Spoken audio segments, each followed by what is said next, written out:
Brought to you by Kellogg's, the folks who give you the widest choice of cereals in the whole wide world. All the great grains in the forms you like best. Yours from Kellogg's of Battle Creek. Now let's all play What's My Line?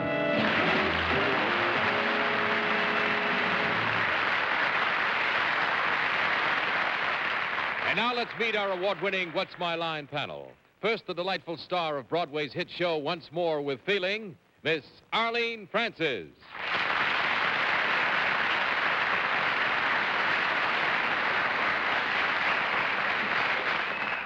And now, a chap that has gone from cowboy to rail splitter within the week, paladin of Have Gun Will Travel, Abraham Lincoln of the Broadway hit The Rivalry, Mr. Richard Boone.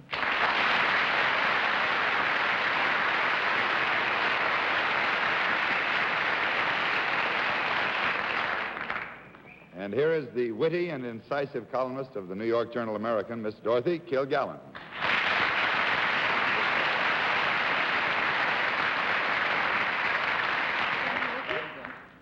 And now it's my pleasure to present our columnist, panelist of This Week magazine and the Herald Tribune, Mr. Bennett, Cerf.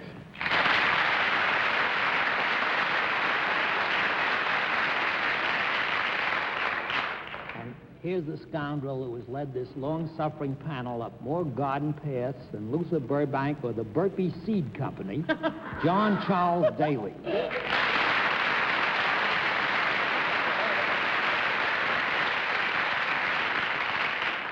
Well, at least spring is in Bennett's blood. He's talking about growing things, and we're very pleased to be able to say welcome to What's My Line, to another theater full of audience, and to the folks who are watching in at home.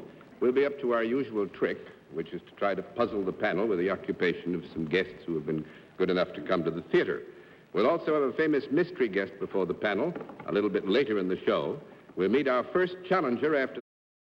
Let's meet our first contestant. Will you come in and sign in, please? Lou Kane. Right, sir?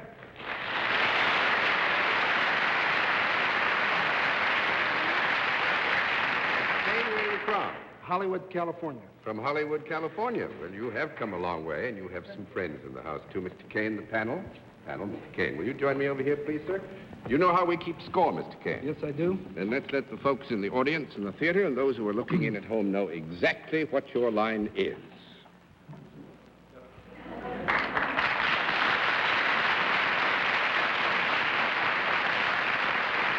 Panel, we'll tell you that Mr. Kane is self-employed, and let's begin the general questioning with Miss Arlene Francis. Well, Mr. Kane, you're a powerhouse of a gentleman. Do you have anything at all to do with something that requires your strength? Not at all. Nothing? You could be weak and do what you do. Right. One down and 9 to go, Mr. Boone. Am I correct in assuming that you deal in services or a service of some kind? Yes, I do. Do you perform those services for men and women? Both, Do the persons for whom you're performing the service come to you to have the service performed? Sometimes they do and sometimes they don't. Would the appearance of the person for whom you perform the service be altered as a result of the service? Not at all. 2 down and 8 to go, Miss Kilgallen. May I assume that you have nothing to do with a beauty parlor? Not at all. No. Yes, you may assume. Do you move about in your work rather than just sit behind a desk? Sometimes. Do you work indoors at all? Sometimes indoors and sometimes outdoors. Pretty versatile, aren't you? Right. When you deal with these people who are the recipients of your service, are they of their own volition recipients of your service? Sometimes they're unfortunate, yes. Sometimes they're unfortunate. Well, actually, what you have to do here is accept that the service involves people, and that in some instances the people have voluntarily involved themselves in the service. In other cases, the service is visited upon people who did not voluntarily seek it. Do you carry anything about with you when you are engaged in performing your services? Nothing whatsoever. Not even a piece of paper? No. Okay. 3 down and 7 to go, Mr. Cerf. Mr. Crain, when you are performing these undoubtedly meritorious services, do you come into any physical contact whatever with the recipients of same?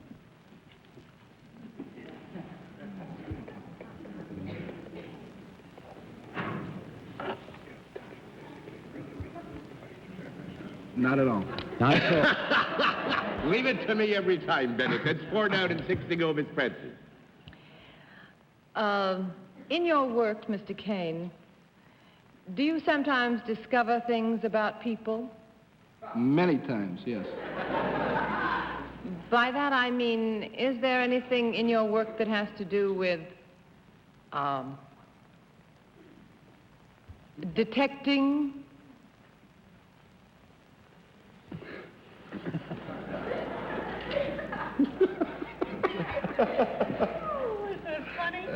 Whatever it is, it's very funny. Killing daily, anyway. Daly knows when things are detected. We don't want to mislead you. Yes, you do, John, don't you say that? Yes, you do. I would say here that the proper performance of the service, and I think that Mr. Crain would agree with me, would require on some occasions that, using the term broadly, there would be a modicum, or perhaps on some occasions even more than a modicum of, quote, detecting, close quote. Are you trying to put me off from asking the question about whether he has anything to do with being in some way a private eye?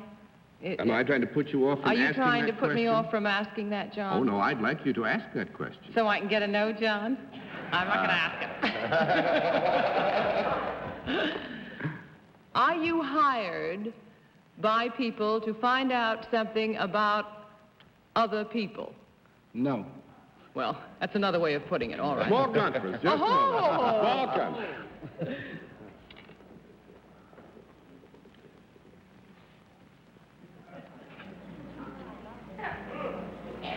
I think John's interviewing him for a job. This is actually... It's a delicate area. Actually, this is a little bit difficult, Arlene, because, again, there are circumstances which might, just in the norms of the service delivered, require that some information be gathered of one kind or another, you see. Well, may I ask this? Would I be correct in assuming that there is no product connected with what you do? That's right, yes. It is correct. Yes. Right. Are you ever hired to shadow anybody? Not on any occasion, No. no. 5 down and 5 to go, Mr. Boone. Do any of the people who do not voluntarily receive your services resist the giving of your services? Yes, they do. Many, many occasions. Violently? No, not violently. 6 down and 4 to go, Mr. Kilgallen. And yet you say there's no physical contact between you and your clients. Right. You must be a terrific They talker. resist the service, but not violently. Is this a mental or emotional service rather than a physical service? It's more mental than emotional, yes. Do you talk in your work? Yes, I do, most of the time. Do people pay to hear you talk? No, I don't think we could say they pay to hear you talk. 7 down and 3 to go, Mr. Cerf. Mr. Crain, would your work ever come within the general province of hypnotism? No. 8 down and 2 to go. He'd be hot as a pistol if it did, I'll say that. 8 down and 2 to go, Miss Francis. Do you wear anything other than what you wear now on your job? Do I wear anything other than what I'm wearing? Than an ordinary suit No. on your job? 9 down and 1 to go, Mr. Boone. Gosh, we must be. Was it what? A conference? Conference? You have 20 seconds for a conference. Have we ruled out anything in entertainment? Could he be something like a professional pickpocket or something like that? Might be. Anyway, we ought to try. Try entertainment anyways in Hollywood. No, he's Not athletics. self-employed. He's It's not self-employed. athletics, but we haven't tried entertainment. Well, All right, the conference time is over. Mr. Boone. Pass. Miss Kilgallen? all right, just to get it over with. Have you... But no, people would pay to see him then. Conference time is over. Mr. Cerf? Well, have you any connection at all with the entertainment industry? None at all. 10 down and no more to go, and this speaks very well for all four of you. Mr. Crain is a bill collector, and a very, very good one.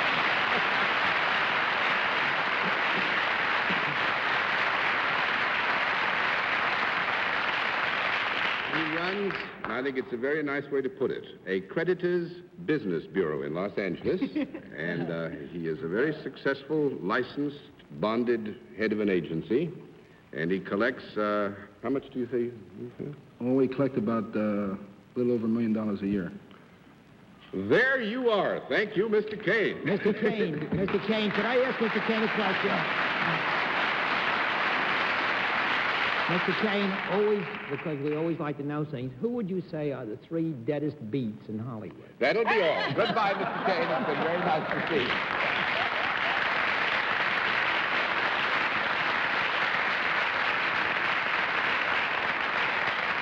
All right, panel, let's see if you can have better success with a second challenger. Will you come in and sign in, please? Right there, please. Lewis, C. Schneider. Right, sir? All right, Mr. Schneider, where are you from? San Rafael, California. San Rafael, California. This is California night on What's My Line. All right, Mr. Schneider, the panel. Mr. Schneider, would you join me over here, please? Mr. Schneider, do you know how we keep score? Yes, I do. All right, then let's let everybody concerned except the panel know exactly what your line is. All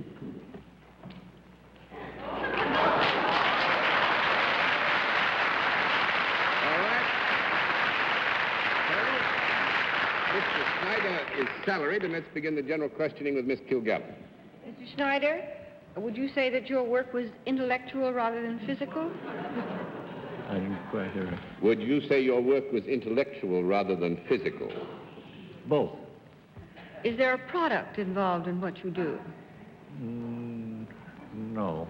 No, as is in many cases is true, where a service is involved, a product may be connected with it, but Mr. Schneider does not deal in a product, so we'll give you a no. That's 1 down and 9 to go, Mr. Cerf. Mr. Schneider, in the thing that you deal with, is this thing ever, any part of it or the whole, ever grown in the ground? No. 2 down and 8 to go, Miss Francis. Do you work indoors, Mr. Schneider? Sometimes. Do you do a service for people rather than animals? Yes, and may I, with your permission, say that on the question, do you work inside, the answer would be most of the time. Most of the time. Yes. Uh-huh. All right. Do you work in what might be considered a large building? Yes. Yes. Yes. Is it many stories high? Yes. Quite a few, yes. Is it a building as big as a department store? Yes. Yes, you could say it was as big as a department store. Is it anything like a department store? No, I wouldn't say it was anything like a department store. That's 3 down and 7 to go, Mr. Boone. Is the building, do people sleep in the building? Yes. Are all of the people in the building who sleep there doing so voluntarily? No. No.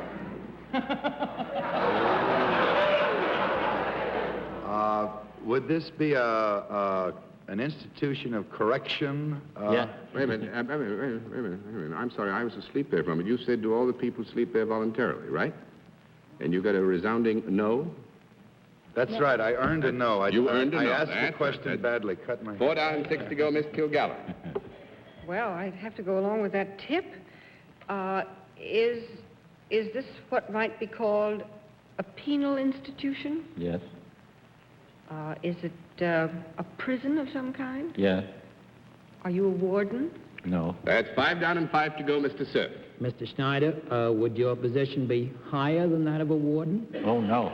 No? Sits down and 40 go, Miss Crain. Well, in many prisons. No, ma'am. obviously, Mr. Schneider isn't an inmate. Do you have anything to do with the inmates at the institution? Yeah. You do. Are you something other than a guard? Yes. Do you in some way give some service to the inmates? Yes. When you give them this service, do you touch them in any way? No. Now, let me say this, if I may, to be completely fair, that it's possible that under certain given circumstances, Mr. Schneider might, purely in a helpful way, feel that he could better serve by touching them, but it would only be in that context. Right, sir? Just about, yes. Then we can rule out prison barber. You don't have anything to do with... Would you want to ask us if... May I assume that you are not a barber at the prison? I am not. May I assume that you do not have anything to do with cooking in the prison? Oh, I'm on the wrong track. Well, No? no, I don't. You have a little something to do with cooking? No, we'll agree that you get an affirmative reply to the question on cooking. Yes, he does not have anything to do with That cooking? is right, Miss Francis. What else do they have in prisons? What? Do you have anything to do with the instruction, the learning, or the teaching of anything in the prison? Yes. In the shop in the prison? Would it be called the prison shop that you work in? Partly a shop. You teach them how to do things? That's right. In a rehabilitation kind of center? That's right. Now I have to find out what it is you do? Yes, but congratulations on getting this far. Well...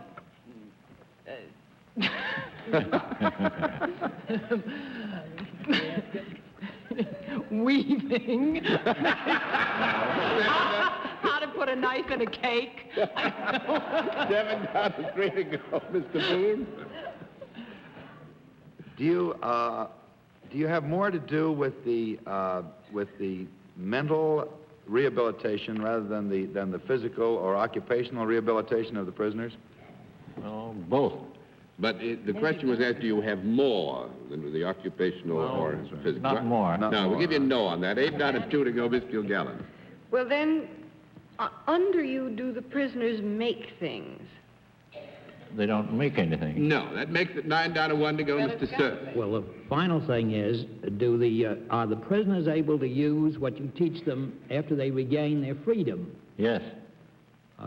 Has it anything to do with any electronics or new invention? No. Not a thing. Actually, Mr. Schneider teaches butchering at San Quentin Prison in California. Butchering.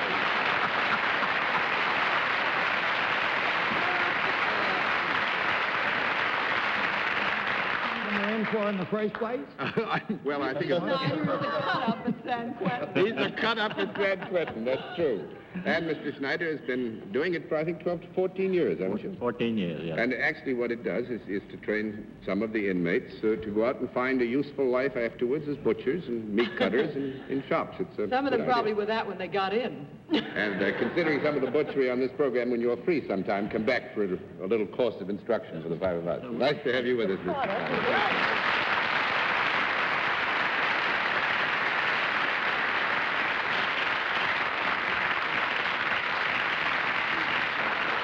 We'll meet tonight's mystery guest in just a moment, but first, here is a word from our sponsor. Come to the special feature of our program, the appearance of our mystery celebrity, for which I ask my friends on the panel to blindfold themselves. Blindfolds all in place, panel? Yes, John. Good. Will you come in, mystery challenger, and sign in, please?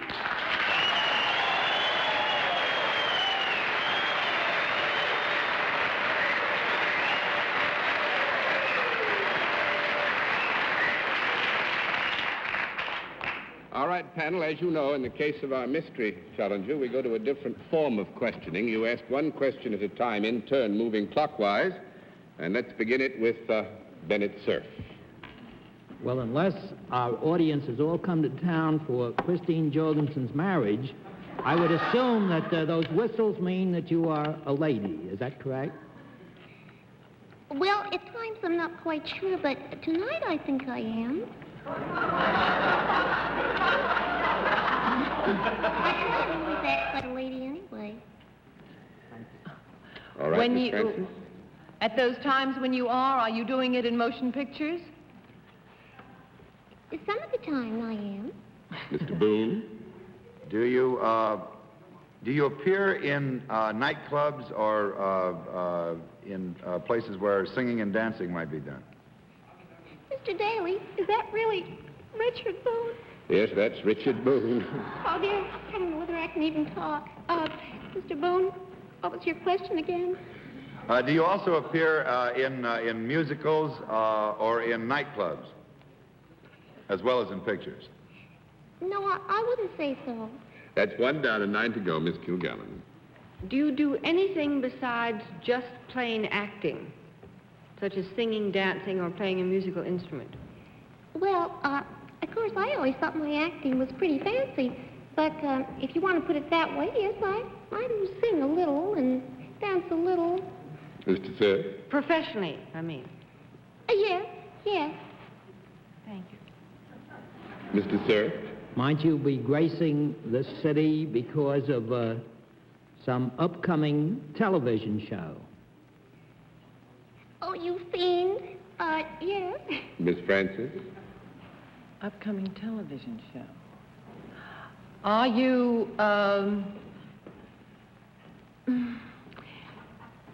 did you appear on the mental health telethon today? Were you here from California for an appearance on that? No. That's 2 down and 8 to go, Mr. Boone. Is your work primarily in pictures? Is it more in pictures than in television? Yes. Miss Kilgallen? Are you blonde? At No, the I'm moment. not. That's 3 down and 7 to go, Mr. Cerf. Have you got several children of your own in private life? Yes. Would you possibly be Miss Jeanne Crain?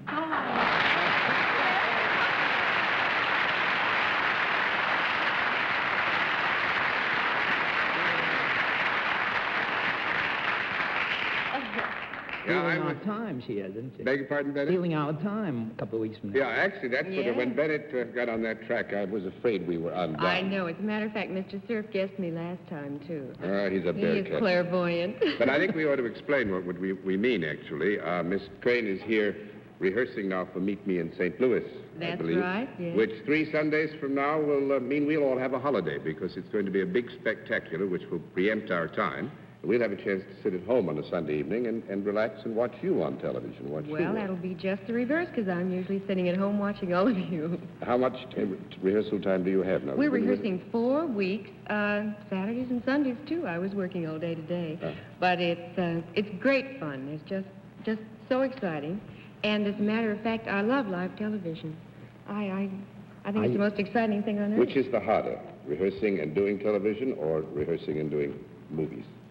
Well, I'd say that this is much more of a challenge, and I think that's why it's much more exciting. It's all going to be live. May I Yes? ask a question? Yes, Bennett. Are you going to sing in this television show the trolley song and the girl next door? Well, Jane Powell sings those songs, and I play her older sister, Myrna Loy and Walter Pigeon, our mother and father, and Edwin's our grandfather. So I'll sing and dance some. It'll be a romp for 2 hours, we hope. It'll be a great cast and a wonderful romp for television. Thanks Thank very you. much, Miss Dean, for giving us some time when we're so busy.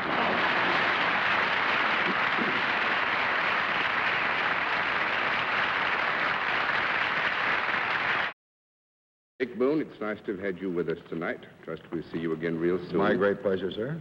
And good night, Miss Arlene Francis. Good night, John. Good night, Mr. Lincoln. Good night, Arlene. Good night, Dorothy Kilgallen. Good night, Dick. Good night, Bennett. John, is it true that in private life you're like Fred Astaire? I beg your pardon? Do you dance like Fred Astaire in private life? That's called a leading question, is it? That's it. That leads me into saying good night, ladies and gentlemen. Thanks for being with us on What's My Line? Transportation for contestants on What's My Line is arranged by United Airlines. What's My Line is a CBS television network production in association with Mark Goodson and Bill Todman. This is Hal Sims speaking. This is George DeWitt, inviting you to join us for Name That Tune tomorrow night on most of these stations.